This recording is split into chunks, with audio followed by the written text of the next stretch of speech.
brouillon d'étudiants en fait. On leur a lancé un défi un peu incroyable. C'est de dire, on va vous proposer au mois de mars, cuisiner pour plus de 50 personnes, 60 personnes. Voilà. Il y a des quantités un petit peu énormes. J'utilise toujours une barquette de 250 grammes de frites, la barquette là, comme unité de mesure, et je leur demande de cuisiner 80 barquettes pour un service.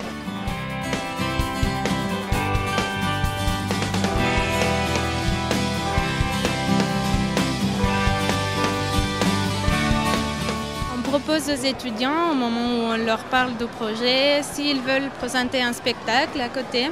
Et la plupart, ils sont vraiment motivés. Donc on a eu l'Indonésie qui nous a présenté une danse traditionnelle. Ensuite, on a eu aussi le Japon avec une des filles qui a joué un instrument.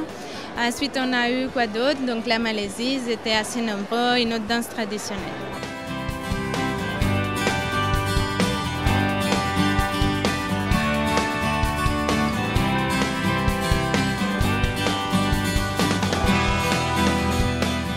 La gastronomie, ça fait partie de la culture de chaque pays, de chaque nation et ethnie.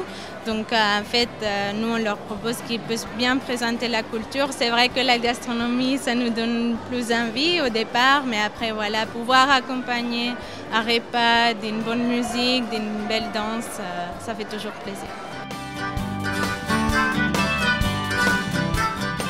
Les premiers préparatifs ont commencé le week-end dernier. On a mis en place différents dispositifs d'accompagnement et d'aide aux étudiants, des accueils en famille aussi. Donc les familles sont venues vraiment proposer leur cuisine, leur appartement, leur maison, leur temps aussi. Ils ont pris les jours de congé pour pouvoir encadrer ces étudiants-là.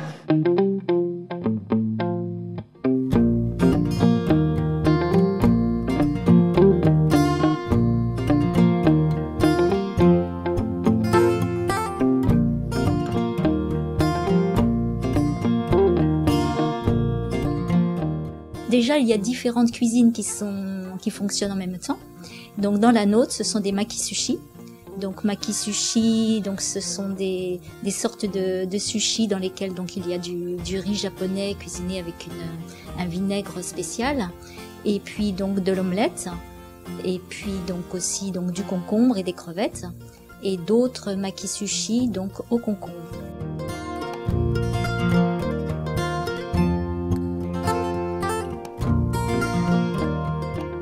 Au Japon, on ne mange pas que des sushis tous les jours.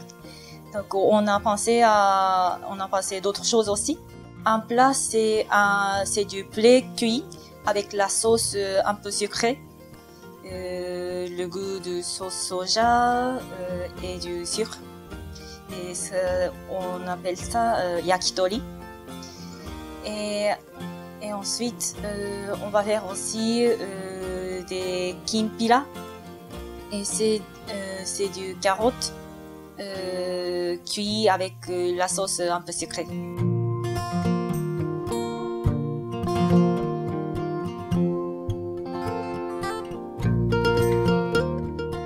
Il y a toujours vraiment une bonne ambiance, et même, je veux dire, en dehors de cet événement-là, c'est toujours un plaisir. Voilà, il y a beaucoup d'échanges d'idées, d'échanges de culture, et c'est très riche. Pour nous aussi, c'est intéressant parce que on peut voir les cuisines des autres pays aussi, et les spectacles aussi.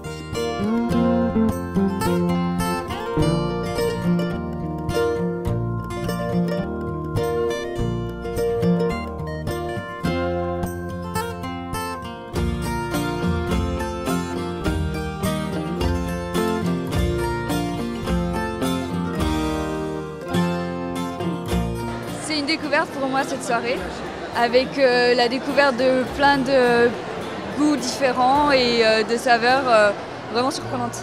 J'ai goûté beaucoup de plats ce soir. Je trouve que c'est vachement sympa, l'ambiance est sympa et on découvre vraiment des choses nouvelles. Ma copine Julia nous a proposé de venir et elle savait que j'aimais bien découvrir des nouveaux plats. En plus, j'adore voyager, donc on a voyagé un peu ce soir.